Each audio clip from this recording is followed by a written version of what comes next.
Hey guys, a little late, for me at least, because I'm fucking old and shit, but ugh. Figured I would, take the time to discuss some of my stuff, as you do. Ugh. Hopefully the lighting's decent, because I'm trying to be more mindful of that, and frankly, I'm not that great at it yet. Getting better, I'd like to think. Slowly but surely, getting the hang of things with this, But until the point where I can consistently make things look okay, given my shitty camera quality, ugh, that's all you're gonna get. Sorry. But we finished off with Bison Machine last time, so that moves me into my Bjork. I do not have a ton of Bjork material as of yet. Working towards it, working out some of the stuff, and that means that I'm missing pretty much all of the really, really big Bjork records, including my personal favorite, Post. But we do have, however, Medulla. This is, I believe, from 2004, and it immediately preceded, at least in a full-length album capacity, her big record Vespertine, which for a lot of people is a big standout, some of their favorites for one of the favorites of a lot of people. And to that end, it felt like she could have, if she so desired, continued very much along that creative pathway and just sort of coasted for a little bit. However, I think it's just a lot towards her dedication to the act of musical experimentation that she decided to mess around with her sound yet again on this release, which, to give some idea of how this record plays out, the backing music to all of this is pretty much all just layered, contorted, and otherwise manipulated vocals from herself and others, all being, melded together into this very cerebral sound collage, something that I think is, to an extent, a little disorienting, but in another way very organic and somewhat saccharine in its delivery on here. It's a very interesting record and one that I definitely appreciate. It's a lot of her, 2000s experimentation was kind of hit or miss a lot of the time, but this one I think really pulled together an interesting product and one that I find worth engaging in a few levels. And bit of a glossy finish on this one. Not always a fan of it, but hey, that's all well and good. And aside from, some real nice, I don't know if I'm getting that across properly, a little more of that hair motif through the inner sleeves and lyrics and whatnot. It's coming on this nice little maroon brown type wax. Bit of a thin pressing because it is not a super lengthy record. It just, they fit it on 2 discs more for the sake of giving it breathing room, because I feel like if they hadn't, it would have been a bit compressed, a bit gross on that end. And Jesus Christ, I keep fucking with the lighting on this. I'm sorry, I'm really trying. But, moving right along. We also got her most recent official full-length, Vulnicura, which, speaking of Vespertine, this very much draws from that on a stylistic level, and viewed as a breakup album of sorts. I feel like this one is much more consistent than the typical mess that is a breakup record, and very, very esoteric, a little bit cryptic with its delivery, but at the time very emotionally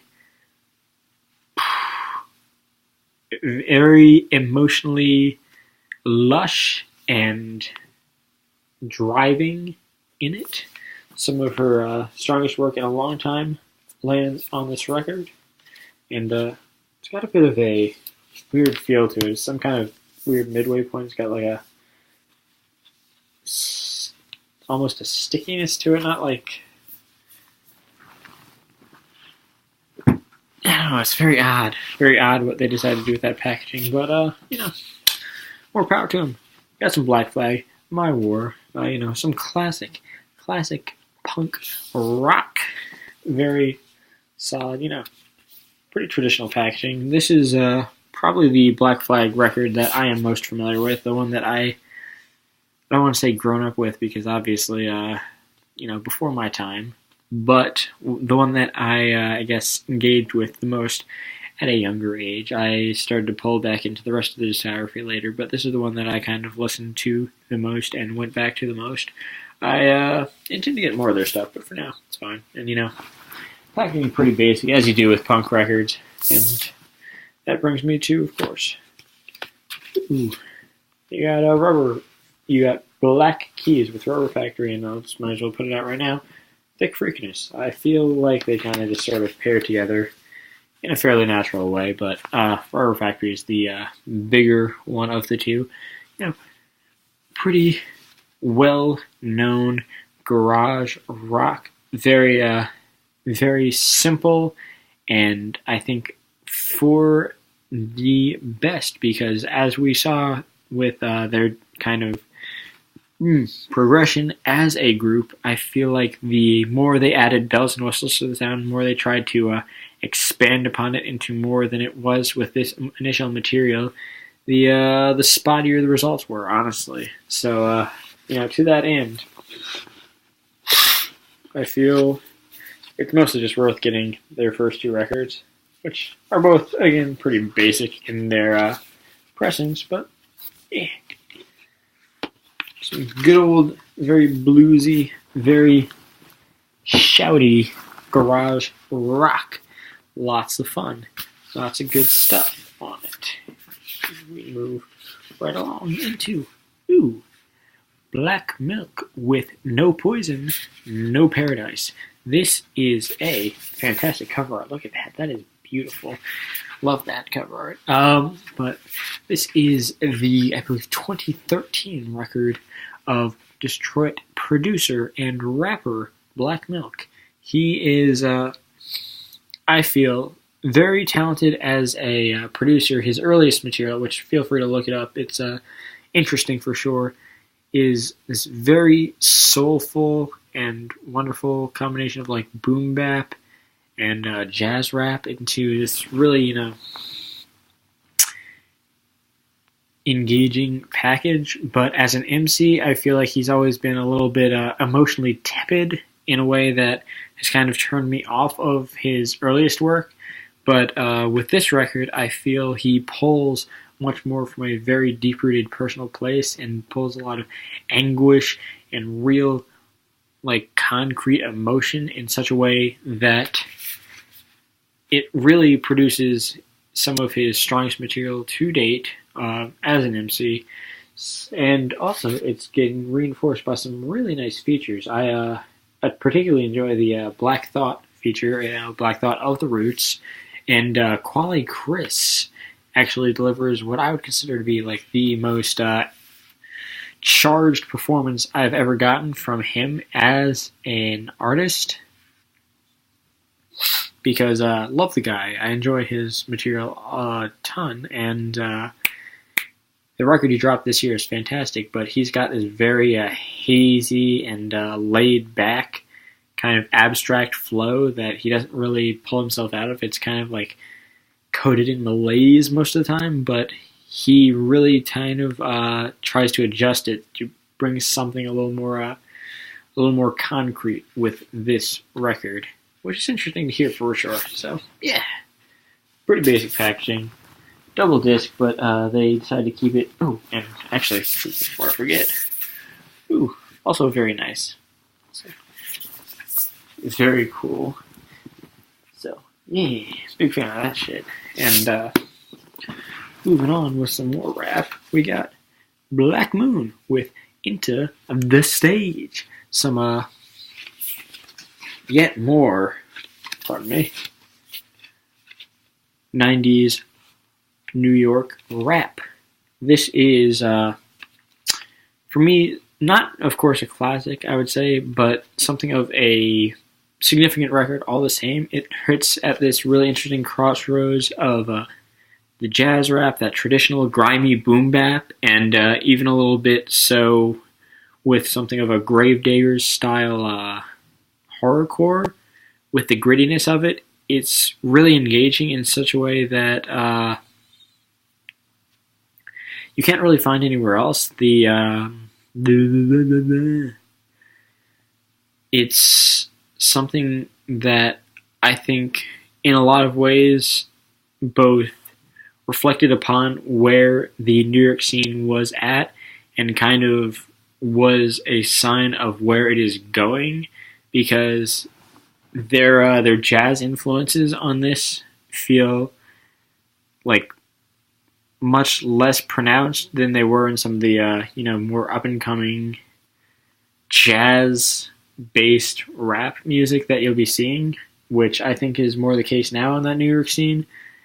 Whereas they put their griminess on much more of a heavy display than anything else, which I am a big fan of. I love some grimy ass rap, and they absolutely deliver on this. So, yeah. Nice old Black Moon, and of course, you gotta have some Sabbath, bro. Sabbath is, you gotta have it. My copy isn't particularly special. I don't think there's anything going on with the packaging. It's just some standard stuff. But yeah, you got your debut. You got Master of Puppets, and actually, yeah, this does have the poster, which I don't put up because I'm not a big poster guy, but still, looking great. Looking very ominous. And I like the color scheme on this a lot. It's,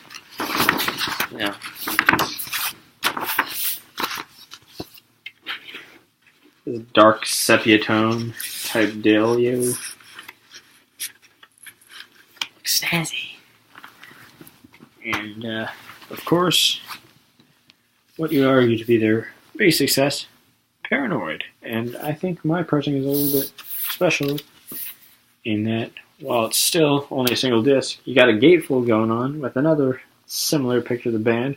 Ozzy looking slick as fuck right over there. That's dope. And, oh yeah, yep.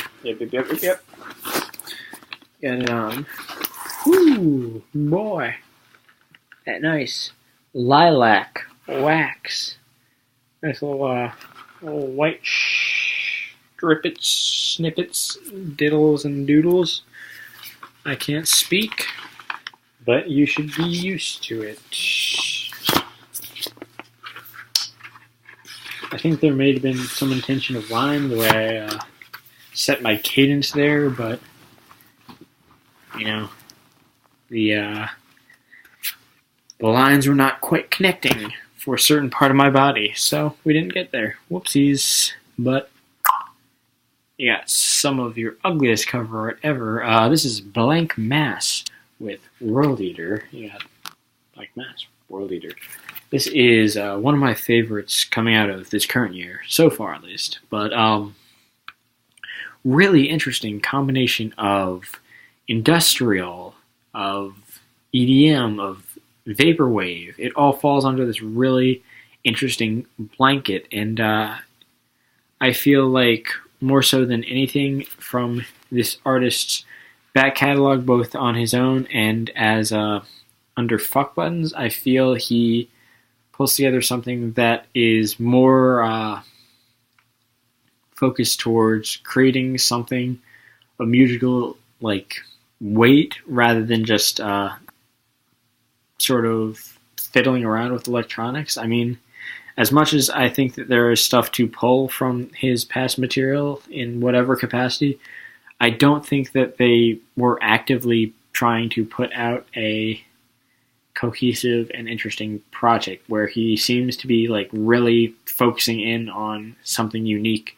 with this sound. And it's really interesting, too, to see these industrial influences being pulled into something a little more accessible, something almost danceable, I would say, in a lot of ways.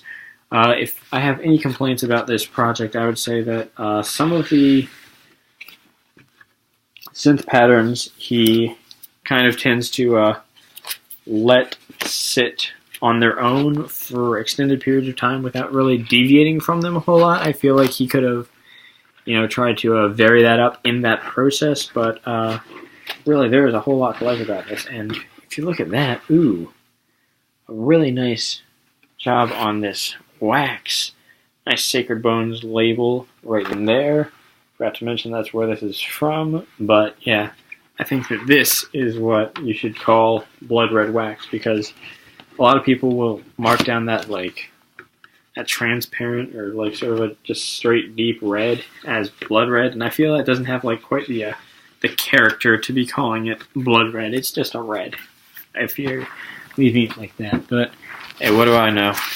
I'm just a fucking dickhead. But moving right along. This is Blessed Feathers with Order of the Arrow. This is something of an indie folk project. Something very much in the vein, I feel, in terms of playing, as something like a Fleet Foxes.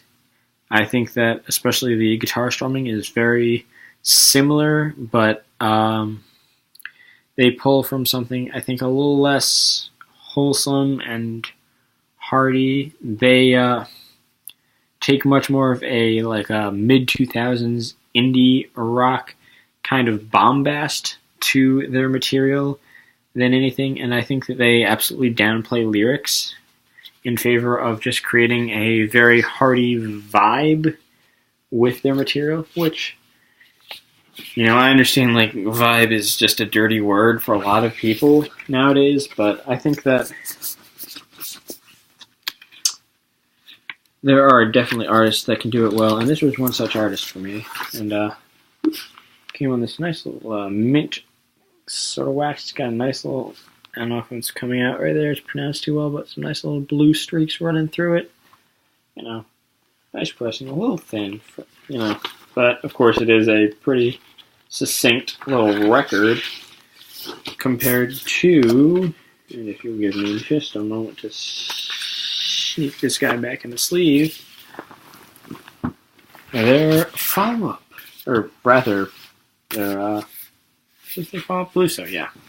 There Will Be No Sad Tomorrow. This was released in 2015, and they really stepped up the cover art game. Damn, that's hot. Whew, front cover, back cover. And it's got the lyrics on the inner sleeve, as well as another nice little panoramic shot there.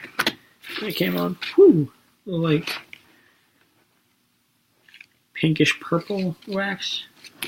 And of course, the label work is also very nice. I feel like, in terms of theming out their vinyl, a real good job on that. So, kind of silly, but hey, that's all right. It can be a little goofy at times, no problem, guys. Just do you. But we gotta get, of course, the Boards of Canada.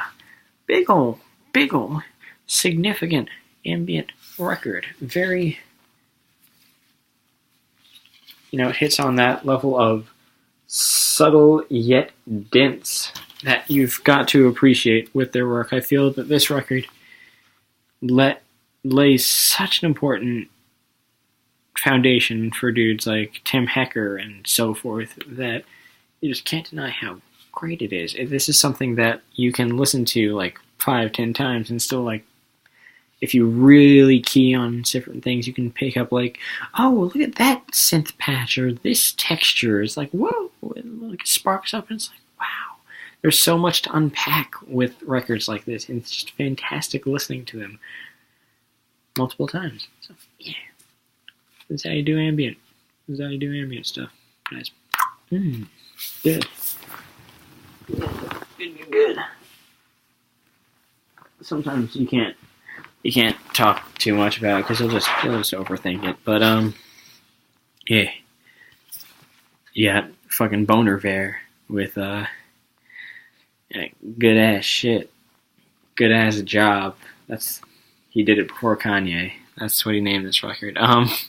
So part of me hates this because the mixing is like fucking terrible at times, and it just like it's frustrating because I want there are so many great moments on this record that I had to pick it up because it was just like he could have done something so great if he had gotten something like better than a a guy with like I don't know, man. It's just the mixing is not good at the worst times. But I think some of the vocal performances are great. Some of the compositions are really great, and there are just enough moments on there that I'm just like, yes, this is beautiful and it all falls together wonderfully. But it's really good and way better than his like fucking 22 a million record, which is like a goddamn travesty. But yeah, guys, yeah, it's Boner Fair. Yeah, front, back, gatefold. So yeah, it's good. Don't let me turn you away from it. But it's a flawed record. Anyway, I think I'm gonna cut it off there. That's probably as good a time as any. I will hopefully be a little more awake next time. But I think I covered what I wanted to cover and did it decently. But hey, if not, fuck you.